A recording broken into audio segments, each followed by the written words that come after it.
La actividad enzimática no es constante y tiene que ser modulada de tal forma que las enzimas se expresen solo cuando son necesarias dentro de la célula.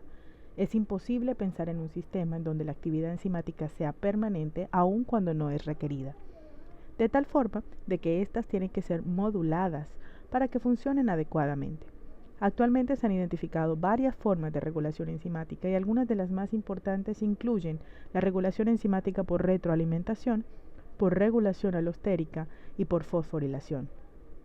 Hablemos inicialmente de la regulación enzimática por retroalimentación, pero para poder hablar de ella tenemos que tener en cuenta que es preciso que ocurra en vías enzimáticas o en lo que conocemos como vías enzimáticas. Antes de iniciar a observar por qué ocurre este tipo de regulación, veamos qué es una vía enzimática.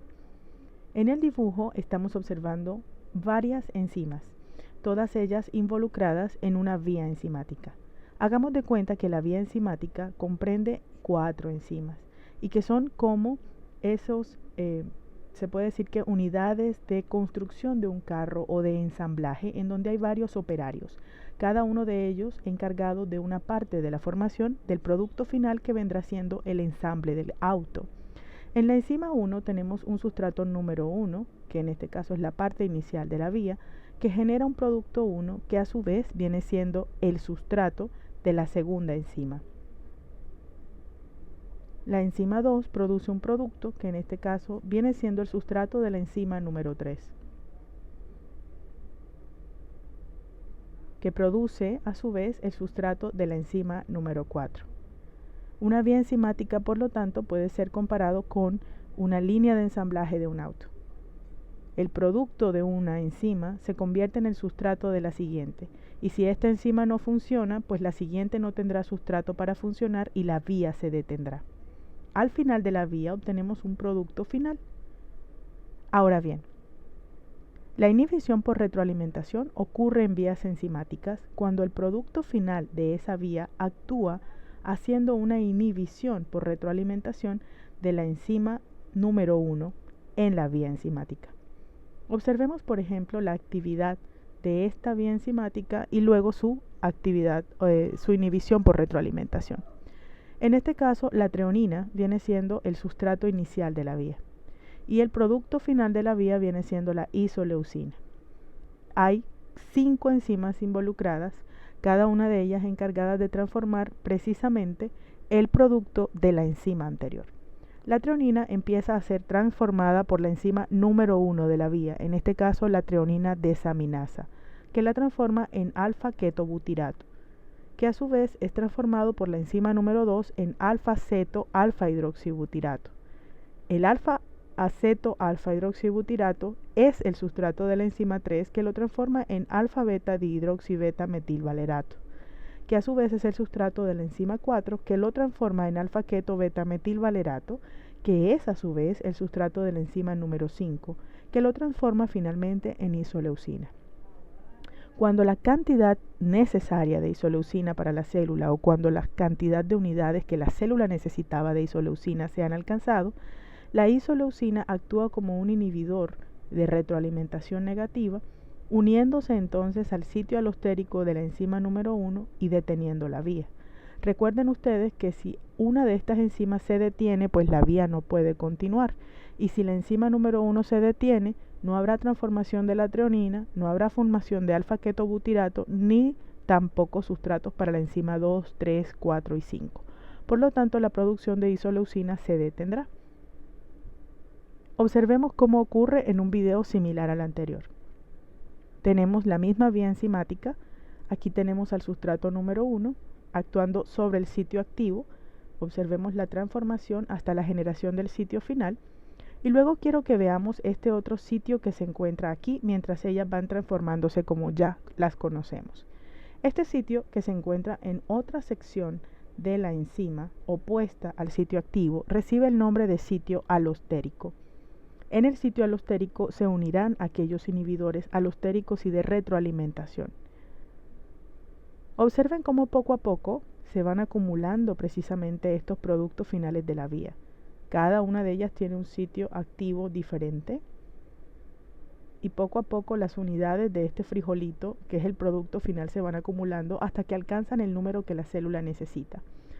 Una vez esto ocurre, ese producto final de la vía se va a unir al sitio alostérico, causando un cambio conformacional en el sitio activo de la enzima número 1 y bloqueando toda la vía. Es como decirle a la vía, ya hay suficiente de estos pequeños frijolitos rosados o de este producto final de la vía, ya no necesito más.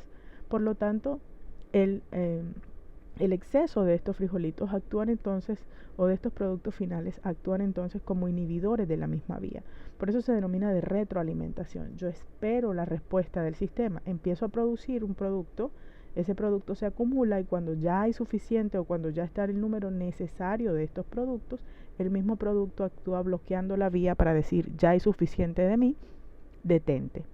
Entonces, fíjense que aquí conocemos el sitio activo y el sitio alostérico. El sitio alostérico está en una posición diferente o completamente opuesta al sitio activo y es capaz de modificar el sitio activo. Voy a devolver un momento el video para mostrarles exactamente cómo ocurre. Ahí tenemos al sustrato número 1, aquí tenemos al sitio alostérico, aquí tenemos al sitio activo y observen cómo poco a poco al pasar por la vía se va acumulando este producto final.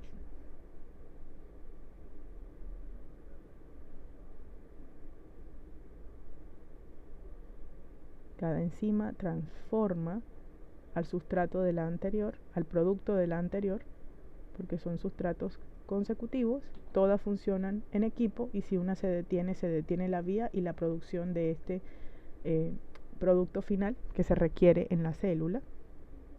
Y observemos cómo se va acumulando hasta que hay un número específico de ellos, los necesarios. Luego él se une al sitio alostérico, miren cómo cambia el sitio activo, hay un cambio conformacional del sitio activo, este se cierra o se transforma e inmediatamente detiene la producción de más productos dentro de esta vía porque probablemente ya se alcanzó el número que la célula requería.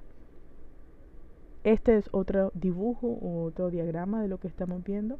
Aquí está la vía enzimática, varias enzimas involucradas, un sustrato inicial, un producto final y cómo el producto final cuando se acumula en el número ya necesario o requerido por la célula actúa retroalimentando la vía, uniéndose a la enzima número 1 al sitio alostérico, deteniendo la vía y obviamente deteniendo la producción de bloques D. El otro tipo de regulación enzimática recibe el nombre de regulación alostérica y sí, como ya lo podrán sospechar, está relacionado con el sitio alostérico. En este caso vamos a tener a un inhibidor del proceso enzimático que se va a unir a la enzima en diferentes partes y que va a generar cambios conformacionales que va a impedir la unión del sustrato. Existen dos tipos de regulación alostérica. Una regulación alostérica que incluye una competencia entre el sustrato y el inhibidor y otra en donde esta competencia no ocurre. Por lo tanto, la regulación alostérica se divide en una inhibición competitiva y una inhibición no competitiva. En la inhibición competitiva tenemos a la enzima, tenemos al sitio alostérico, tenemos al sustrato verdadero de la enzima que es de color azul y tenemos a un inhibidor que en este caso es muy parecido en algunas de sus porciones, obsérvenlo aquí, al sustrato verdadero. Se denomina competitiva porque precisamente el sustrato verdadero y el inhibidor se parecen y van a competir por el sitio activo. El proceso obviamente es completamente reversible y va a depender de las cantidades del sustrato, pero también del inhibidor, porque ambos van a competir por el sitio activo.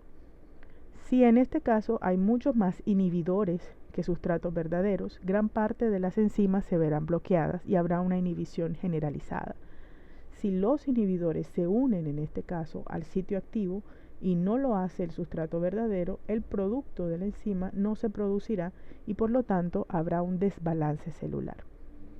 En la inhibición no competitiva, observemos que el sustrato no se parece al inhibidor, porque en este caso no necesitan parecerse. El sustrato tiene una forma específica y el inhibidor otra. El inhibidor no competitivo se denomina de esta forma porque no hay una competencia del sustrato y del inhibidor por el sitio activo. El inhibidor se va a unir al sitio alostérico. Por lo tanto, no va a depender de la concentración del inhibidor ni de la concentración del sustrato. es muy probable que hayan pocos inhibidores y que estos puedan ser capaces de dañar o de unirse a muchas enzimas, porque, como ya vieron en el video anterior, es capaz de unirse al sitio alostérico, transformar a lo que es el sitio activo y evitar que se produzca entonces la reacción, inhibiendo la formación del complejo enzima-sustrato. Vamos a ver un video en donde se ve mucho más claramente este proceso. Inicialmente tenemos un sitio catalítico normal en una enzima normal. Observemos la enzima, el sitio activo y por supuesto el sitio alostérico. Aquí tenemos al sustrato verdadero, que es de color verde, se une al sitio activo, se forma el complejo enzima-sustrato y obviamente la formación de los productos. Esto ocurre normalmente. En un caso de inhibición enzimática competitiva, observen ustedes cómo el inhibidor tiene una parte o una porción muy parecida al sustrato verdadero. Este se une al sitio activo y compite por el sitio activo, bloqueando la reacción. Por eso se llama competitiva. En la no competitiva estamos viendo que el inhibidor no se parece al sitio activo, no se parece al sustrato verdadero, se une al sitio alostérico y hace un cambio conformacional en el sitio activo, bloqueando la unión del sustrato verdadero. Ni siquiera se tienen que parecer. Y por eso en este caso no hay competición, ni tampoco va a depender de la concentración del uno o del otro, porque no van a competir. Ahora bien, ciertos tipos de regulación alostérica ocurren de manera irreversible. Como vimos anteriormente, este tipo de regulación es reversible, pero en algunos casos los envenenadores, que son sustancias que se unen al centro activo de manera irreversible, van a echar a perder a la enzima y van a inhibir de forma permanente su actividad. Algunos ejemplos de estos envenenadores incluyen insecticidas, el mercurio y ciertamente algunos venenos metabólicos provenientes de algunas especies de reptiles. Aquí encontramos algunas de esas enzimas que se ven afectadas por este tipo de inhibidores y también vemos el origen sobre todo de las especies que son productoras de este tipo de venenos. Por ejemplo, dentro del grupo de las óxido-reductasas, la catalasa es afectada por casi todas las especies de serpientes, mientras que las elápides, que son las que observábamos anteriormente, o las bótrops, que son este tipo de serpientes con este tipo de orificios nasales, tienden a producir daños en las hidrolasas o en las fosfatasas alcalinas encargadas de entregar fósforo en algunas reacciones. Entonces muchas veces estos envenenadores lo que hacen es realizar un bloqueo permanente de algunas enzimas, generando el daño en los procesos que las enzimas catalizan y causando en algunos casos la muerte. Vamos a observar un caso particular que no solamente es animal, sino que en este caso es vegetal, y vamos a observar lo que ocurre con la inhibición causada por este tipo de hongos, conocidos con el nombre de amanitas faloides. Las amanitas producen amatoxinas que se encuentran localizadas precisamente debajo del capuchón o debajo de este toldo particular del hongo. Estas amatoxinas se acumulan en el hepatocito, es decir, en las células hepáticas, y son capaces de inhibir a la RNA polimerasa 2, una enzima encargada del proceso de síntesis proteica dentro de las células hepáticas. Si yo no puedo sintetizar ADN y no puedo sintetizar proteínas dentro de una célula, voy a causar un proceso de necrosis o de muerte celular, causada principalmente porque no puedo generar todas las proteínas que la célula necesita, incluyendo algunas enzimas e incluyendo todo tipo de elementos necesarios para el funcionamiento de mitocondrias y de otras organelas. A propósito de esta inhibición, se produce una necrosis y un síndrome hepatotóxico que puede llegar a ser letal. Es un ejemplo de cómo algunas enzimas presentes en la naturaleza, no solamente en los envenenadores, sino también en algunos vegetales, pueden causar un proceso de inhibición irreversible. Finalmente, veamos el método de regulación por fosforilación. En este caso, algunas enzimas se regulan por la adición o por la eliminación del grupo fosfato de los grupos OH de sus cadenas laterales, específicamente en residuos como la serina, la treonina o la tirosina. En este caso tenemos dos tipos de enzimas, aquellas enzimas que colocan o que ponen o que añaden grupos fosfatos y aquellas que los retiran. Yo puedo activar una enzima adicionándole un grupo fosfato o quitándoselo y viceversa. En este caso, las quinasas son las encargadas de colocar grupo fosfato y de activar a algunas enzimas, mientras que las fosfatasas son las encargadas de hacer todo lo contrario, de remover los grupos fosfatos, inactivando o activándolas. Es decir, hay enzimas que se activan de una forma y se inactivan de otra, y hay otras que lo hacen todo lo contrario. Las quinasas, sin embargo, siempre colocarán grupos fosfatos y las fosfatasas las van a eliminar o los van a remover. Vamos a ver el ejemplo de la enzima glucógeno fosforilasa, que se encarga de catalizar la conversión del glucógeno, que ustedes ya conocen, a glucosa 1-fosfato, una glucosa encargada de entrar al proceso de glucólisis para la generación de energía. Generalmente, este tipo de fosforilasas se activan en respuesta a la unión de epinefrina a células musculares para una reacción muscular rápida, cuando tengo miedo, cuando voy a correr, cuando tengo una reacción o cuando se exige una reacción inmediata de mis células musculares. Entonces aquí tengo la glucógeno fosforilasa inactiva, por supuesto, y obviamente para activarla necesito adicionarle un grupo fosfato.